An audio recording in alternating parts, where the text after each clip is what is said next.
다 함께 사도신경 하심으로 새벽 기도회를 주님 앞에 드리시겠습니다.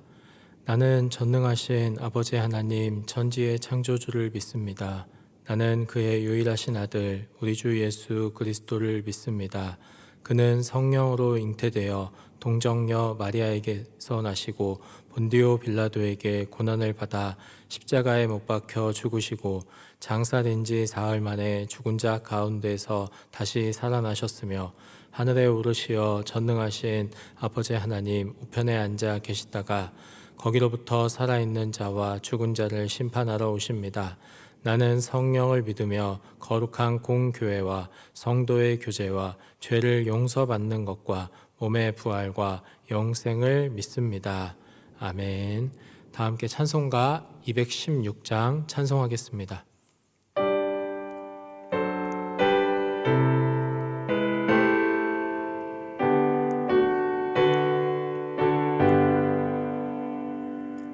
성자의 귀한 몸 날 위하여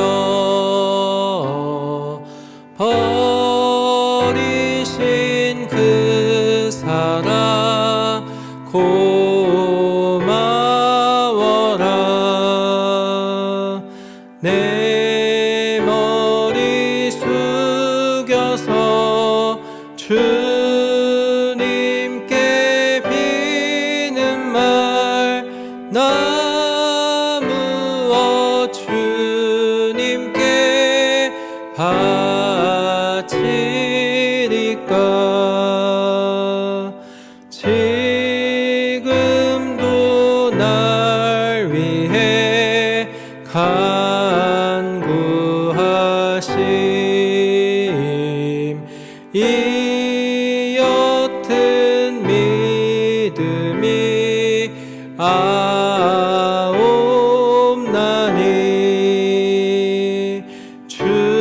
주님의 참사랑 고맙고 놀라와 찬송과 기도를 쉬지 않네. 주님의 십자가 나도 지고 신실한 믿음과 마음으로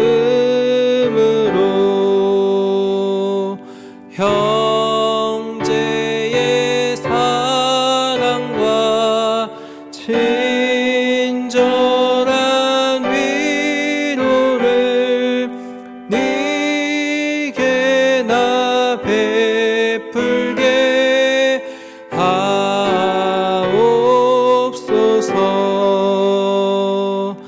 만 가지 은혜를 받았으니 내 평생 슬프나 즐거우나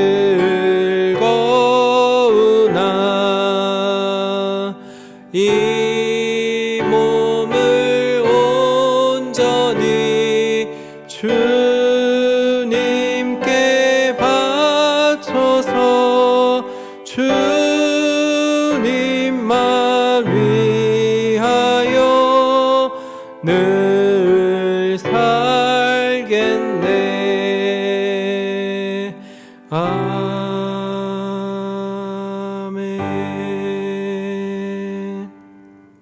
이 시간 함께 기도하실 때에 주님의 사랑에 감사하며 우리도 주님을 위해서 살아가는 삶이 되게 해달라고 함께 기도하시고, 선교적 교회의 사명을 기억하며 하나님께서 주시는 지혜와 능력으로 이 사명을 감당하는 교회가 되기를 위해서 기도하시고, 10월 26일에 있을 새생명 전도축제가 하나님 은혜 가운데 준비되고 진행될 수 있도록 이를 통해서 많은 영혼들이 또 구원받는 복된 시간이 되기를 위해서 기도하겠습니다. 날마다 우리 가정 안에 하나님의 은혜가 또 넘치게 하셔서 그 은혜를 나누는 일이 많아지기를 위해서 또 함께 기도하시고, 우리 다음 세대 아이들 특별히 신앙으로 또 자라며 주어진 학업의 현장 가운데에서 또 지혜가 충만하기를 위해서 우리 함께 기도하시고, 마지막으로 질병으로 힘겨워하는 우리 성도님들 위해서 함께 기도하실 때에 특별히 양영화 권사님, 김성수 권사님 위해서 기도해 주시고, 교회 모든 노년의 성도님들에게도 강건함과 평안함을 더하여 달라고 이 시간 함께 중보하며 기도하겠습니다. 참 좋으신 하나님 아버지, 이 새벽을 깨워 주님 앞에 나와 기도하며 또 하루를 출발하게 하심을 너무나도 감사드립니다. 주님의 사랑이 또 우리 안에 풍성이 차고 넘치는 그러한 은혜가 넘치는 또 삶이 되어질 수 있도록 주님 인도하여 주시며, 그 사랑과 그 은혜 아버지 하나님 앞에 우리가 또 받은 그 은혜를 기억하면서 우리도 주님을 위해서 살아가기를 또 최선을 다해서 힘쓰고 애쓰며 나아가는 우리의 삶이 되어질 수 있도록 주님 인도하여 주시옵소서. 특별히 우리가 선교적 교회의 사명을 감당하기를 또 아버지 하나님 결단하며 지금 나아가고 있습니다. 하나님께서 주시는 지혜와 능력으로 이 사명을 감당하는 우리 교회가 되어질 수 있도록 주님 인도하여 주시고, 아버지 하나님께서 우리 한 사람 한 사람을 주님께서 사용하여 주셔서 하나님께서 또 계획하시고 이루시고 또 아버지 하나님의 그 나라가 확장되어져 가는 일에 귀하게 쓰임받는 우리의 모습들이 되어질 수 있도록 주님 역사하여 주시옵소서. 특별히 10월 26일에 있을 새생명 전도축제가 하나님의 은혜 가운데 준비되고 또 진행될 수 있도록 하나님께서 우리가 기도하는 그 시간마다 아버지 하나님 준비하는 모든 손길마다 하나님 우리에게 능력을 더하여 주시고 지혜를 더하여 주시고 아버지 하나님 감당할 수 있는 힘을 허락하여 주셔서 이 시간들을 통해서 많은 영혼들이 하나님 앞에 회복되어지고 또 구원받는 복된 시간이 될 수 있도록 주님 역사하여 주시옵소서. 하나님께서 예비해 놓으신 아버지 하나님의 그 놀라운 사랑을 또 많은 사람들이 함께 더불어 누리면서 나아갈 수 있는 귀한 또 축복의 통로로 쓰임받는 이번 새생명 축제가 되어질 수 있도록 주님 역사하여 주시옵소서. 하나님 특별히 하나님께서 또 기억하시고 또 함께 하시사 아버지 하나님 우리 성도님들의 가정마다 하나님의 은혜가 넘치게 하시고 아버지 하나님께서 또 허락하신 그 은혜를 나누는 그러한 또 삶을 살아가는 복된 가정들이 될 수 있도록 주님 인도하여 주시옵소서. 하나님 받은 은혜 받은 사랑 아버지 하나님 그것에 감사하면서 다른 이웃들과 함께 나눌 수 있는 그러한 또 모습이 우리 믿음의 가정 안에 아버지 하나님 이루어질 수 있도록 주님 역사하여 주시옵소서. 특별히 아버지 하나님 우리 자라나는 다음 세대 아이들이 신앙으로 온전하게 자랄 수 있도록 주님 인도하여 주시며 어디서부터 살아계신 그 예수 그리스도를 인격적으로 만나며 하나님의 자녀로서 귀하게 쓰임받는 우리 또 다음 세대 아이들 되어질 수 있도록 주님 역사하여 주시옵소서. 지금 현재 학업에 또 아버지 하나님 현장 가운데 하나님 그곳에서 또 최선을 다해서 또 공부할 때 하나님께서 지혜가 자라게 하시고 또 아버지 하나님 지식이 자라게 하시며 하나님께서 또 함께 하셔서 우리 아이들 꿈을 꾸고 또 비전을 가지고 나아갈 때 하나님께서 귀하게 사용하시는 하나님 나라의 영적인 리더들로 자라고 성장할 수 있도록 주님 역사하여 주시옵소서. 하나님 여러 가지 육체의 연약함으로 인하여서 어려운 가운데 있는 우리 성도님들 있습니다. 한 분 한 분 주님께서 기억하여 주시고 아버지 하나님 찾아가 주시고 만나 주시고 회복시켜 주시며 아버지 하나님의 그 치유의 손길을 경험할 수 있도록 주님 인도하여 주시되 특별히 양영화 권사님 김성수 권사님 하나님께서 또 붙잡아 주시는 가운데 속히 회복되어질 수 있도록 주님 인도하여 주시며 교회 모든 노년의 성도님들에게도 강건함과 평안함을 허락하여 주시사 또 교회로 나아오는 그 발걸음 가운데에 어떠한 방해와 장애도 없도록 성령 충만함의 은혜를 주님 허락하여 주시옵소서. 오늘도 이 시간 함께 기도하며 주님 나아갈 때에 우리의 기도에 응답하시고 또 아버지 하나님께서 앞서 행하시는 그 주님을 따라가는 복된 하루가 되게 하실 것을 믿고 감사드리며 살아 역사하신 우리 주 예수 그리스도의 이름으로 기도드립니다. 아멘. 오늘 함께 나눌 말씀은 마태복음 22장 1절에서 14절까지 말씀입니다. 마태복음 22장 1절에서 14절까지의 말씀을 함께 묵상하며 듣도록 하겠습니다. 제22장 예수께서 다시 비유로 대답하여 이르시되 천국은 마치 자기 아들을 위하여 혼인잔치를 베푼 어떤 임금과 같으니 그 종들을 보내어 그 청한 사람들을 혼인잔치에 오라 하였더니 오기를 싫어하거늘 다시 다른 종들을 보내며 이르되 청한 사람들에게 이르기를 내가 오찬을 준비하되 나의 소와 살찐 짐승을 잡고 모든 것을 갖추었으니 혼인잔치에 오소서 하라 하였더니 그들이 돌아보지도 않고 한 사람은 자기 밭으로 한 사람은 자기 사업하러 가고 그 남은 자들은 종들을 잡아 모욕하고 죽이니 임금이 노하여 군대를 보내어 그 살인한 자들을 진멸하고 그 동네를 불사르고 이에 종들에게 이르되 혼인잔치는 준비되었으나 청한 사람들은 합당하지 아니하니 네 거리 길에 가서 사람을 만나는 대로 혼인잔치에 청하여 오라 한대 종들이 길에 나가 악한 자나 선한 자나 만나는 대로 모두 데려오니 혼인잔치에 손님들이 가득한지라 임금이 손님들을 보러 들어올새 거기서 예복을 입지 않은 한 사람을 보고 이르되 친구여 어찌하여 예복을 입지 않고 여기 들어왔느냐 하니 그가 아무 말도 못하거늘 임금이 사환들에게 말하되 그 손발을 묶어 바깥 어두운 데 내던지라 거기서 슬피 울며 이를 가게 되리라 하니라. 청함을 받은 자는 많되 택함을 입은 자는 적으니라. 아멘. 오늘 본문은 예수님께서 혼인잔치 비유를 통해서 하나님 나라에 대해 말씀하시는데 하나님 나라의 초대를 받았지만 그 초대에 응하지 않은 사람들 그리고 잔치에 참여했지만 결국에는 쫓겨나는 사람들의 모습을 통해서 하나님의 나라를 어떻게 생각하고 받아들여야 하는지를 또 알려주십니다. 먼저 2절과 3절 말씀을 보겠습니다. 천국은 마치 자기 아들을 위하여 혼인잔치를 베푼 어떤 임금과 같으니 그 종들을 보내어 그 청한 사람들을 혼인잔치에 오라 하였더니 오기를 싫어하거늘. 천국을 임금이 자기 아들을 위해 베푼 혼인잔치에 비유하는데 여기서 임금은 하나님을 나타내고 또 아들은 예수님을 그리고 혼인잔치는 하나님의 나라를 나타냅니다. 임금이 혼인잔치에 청함을 받은 사람들을 데려오라고 종들을 보내게 되는데 청함을 받은 사람들은 혼인잔치에 가기를 거절합니다.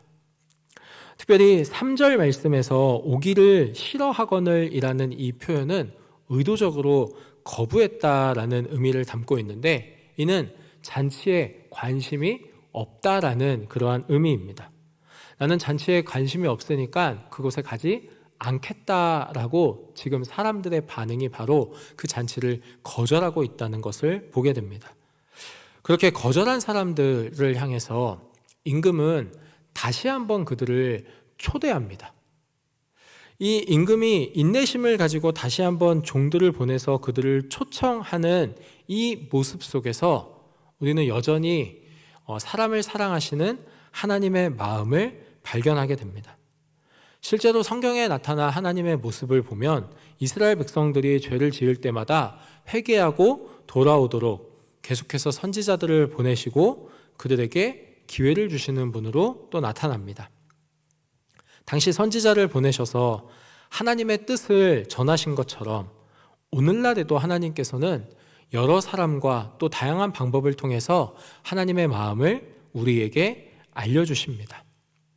계속되는 초대에 계속되는 하나님의 그 부르심에 우리에게 알려주시는 그 하나님의 마음 가운데에 우리는 주어진 기회를 놓치지 않는 자가 되어야 합니다. 사람을 여전히 사랑하시는 하나님의 마음이 바로 오늘 본문에 두 번째로 종들을 보내는 이 장면 가운데에 잘 나타나고 있는데요. 두 번째 종들을 보낼 때에 그 잔치에 참여할 수 있도록 그 관심을 불러 일으키게끔 준비한 것을 보게 됩니다. 소와 살찐 짐승을 잡고 모든 것을 갖추고 초대하는 것입니다. 소와 살찐 짐승은 당시 부유한 사람들이 먹는 음식으로 이 잔치가 그저 그런 잔치가 아니라 성대하고 화려한 잔치임을 나타내며 사람들의 관심을 불러 일으킬 만하기에 충분한 모습으로 또 그들을 초대하고 있는 것이에요. 그런데 여전히 사람들의 반응은 거절입니다. 5절 말씀입니다. 그들이 돌아보지도 않고 한 사람은 자기 밭으로 한 사람은 자기 사업하러 가고 잔치를 거절한 이유가 어떤 사람은 농사를 하기 위해서 또 어떤 사람은 자기 사업을 하기 위해서 잔치에 참여하지 않기로 결정했어요. 심지어 잔치에 초청하기 위해서 자신들에게 찾아온 그 종들을 잡아 모욕하고 죽임으로 자신들의 우선순위가 하나님의 나라가 아니라 지금 당장 본인들의 삶과 연관된 것임을 또 알 수 있습니다.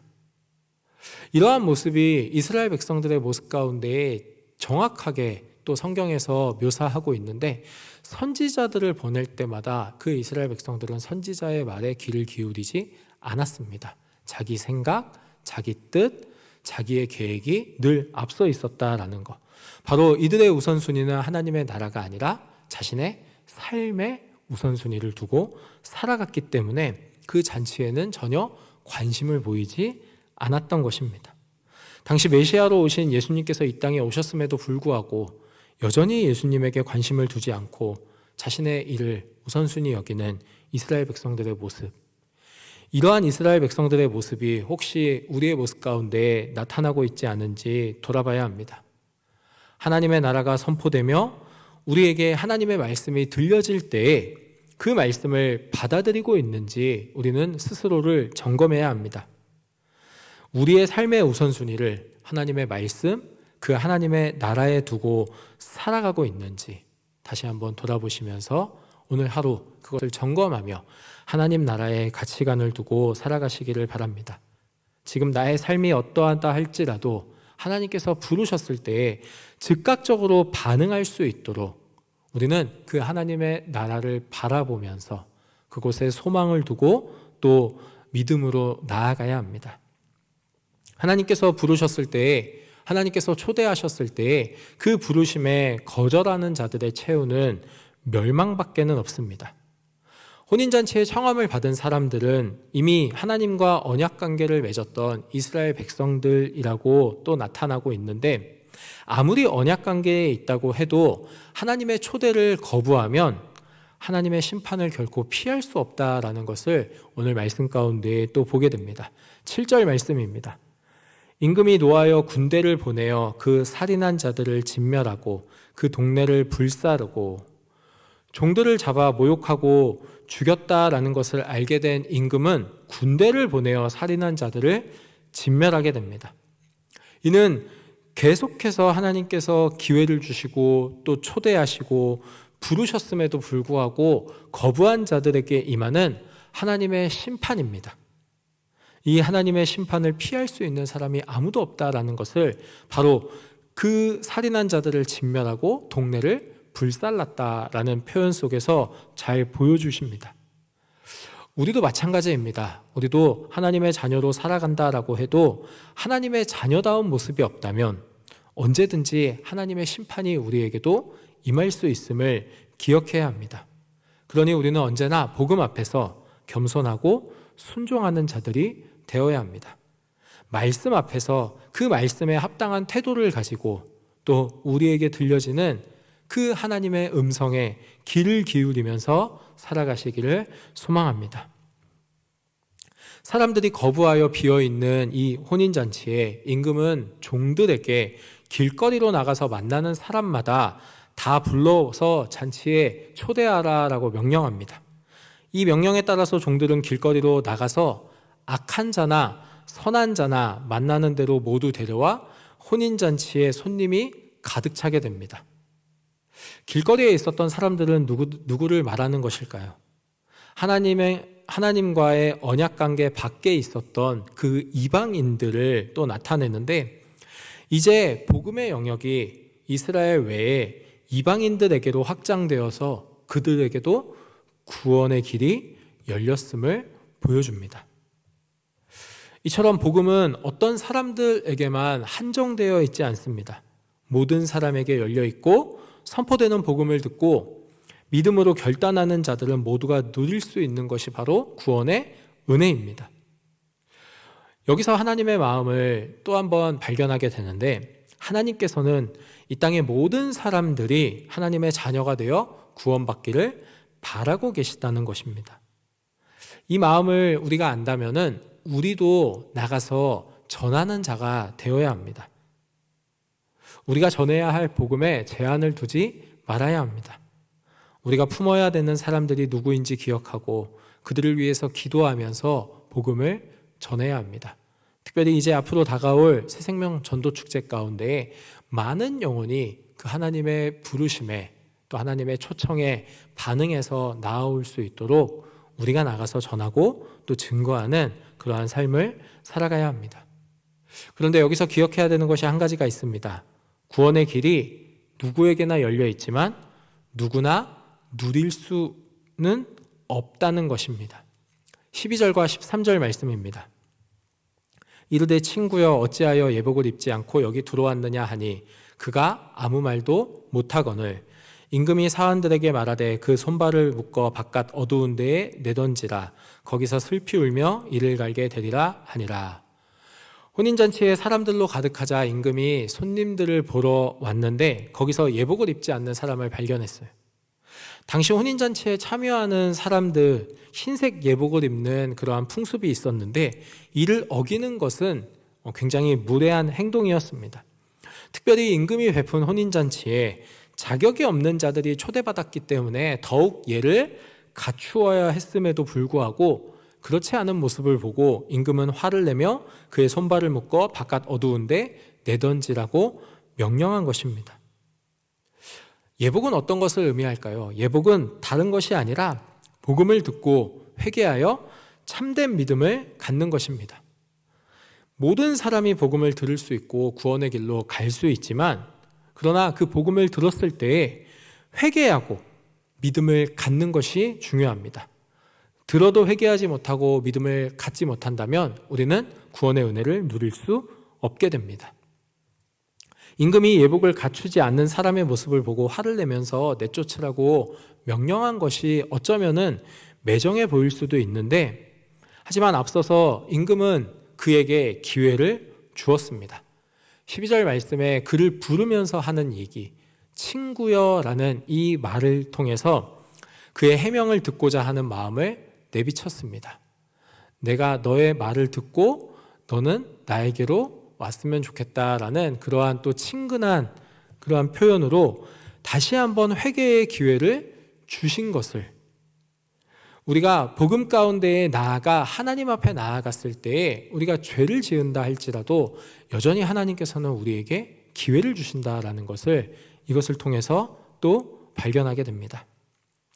그런데 임금의 질문을 받았음에도 불구하고 아무런 대답도 하지 않는 그러한 모습은 이 사람 역시 복음 앞에서 변하고자 하는 마음이 없음을 보여주는 그러한 모습이었기 때문에 결국에는 그 잔치에 들어오게 되었지만 내쫓음을 당하게 된 것입니다. 이처럼 복음을 들었다면 그의 합당한 반응이 나타나야 합니다. 과거 내가 지은 죄들 그리고 내가 하나님 앞에 회개해야 될 모습들 그것들을 다 하나님 앞에 내려놓고 또 용서를 구하며 나아갈 때에 우리는 하나님의 자녀다운 삶 바로 천국 백성으로서의 삶을 살아갈 수 있게 됩니다. 청함을 받은 자가 되는 동시에 택함을 입은 자가 되어야 합니다. 말씀 앞에 나를 점검함으로 또 진정으로 회개하고 또 의의 열매를 맺고 있는지 또 돌아보고 날마다 참된 구원의 은혜를 경험하는 저와 여러분들이 되기를 간절히 축원합니다. 기도하겠습니다. 참 좋으신 하나님 아버지, 하나님께서 하나님의 그 잔치에 사람들을 초대하고 또 부르실 때에 믿음으로 반응하여 그 잔치에 참여하는 자가 될 수 있도록 주님 인도하여 주시옵소서. 이 땅을 살아가면서 하나님의 자녀다운 삶, 하나님의 백성다운 삶을 살아갈 수 있도록 날마다 말씀에 또 나를 점검하고 또 하나님 앞에 돌이켜 회개해야 될 것들이 있다면 반드시 용서를 구하며 하나님의 자녀다운 삶을 살아갈 수 있도록 주님 인도하여 주시옵소서. 감사드리며 예수님의 이름으로 기도드립니다. 아멘. 하늘에 계신 우리 아버지, 아버지의 이름을 거룩하게 하시며 아버지의 나라가 오게 하시며 아버지의 뜻이 하늘에서와 같이 땅에서도 이루어지게 하소서. 오늘 우리에게 일용할 양식을 주시고 우리가 우리에게 잘못한 사람을 용서하여 준 것 같이 우리 죄를 용서하여 주시고 우리를 시험에 빠지지 않게 하시고 악에서 구하소서. 나라와 권능과 영광이 영원히 아버지의 것입니다. 아멘. 이제 우리 각자 가지고 나온 기도 제목 가지고 연이어 기도하시도록 하겠습니다. 참 좋으신 하나님 아버지 너무나도 감사드립니다. 주님, 오늘도 이 새벽을 깨어 주님 앞에 나아왔사오니 하나님 우리의 기도를 들으시고 응답하셔서 그 살아계신 하나님을 경험하는 복된 하루가 될 수 있도록 인도하여 주시옵소서.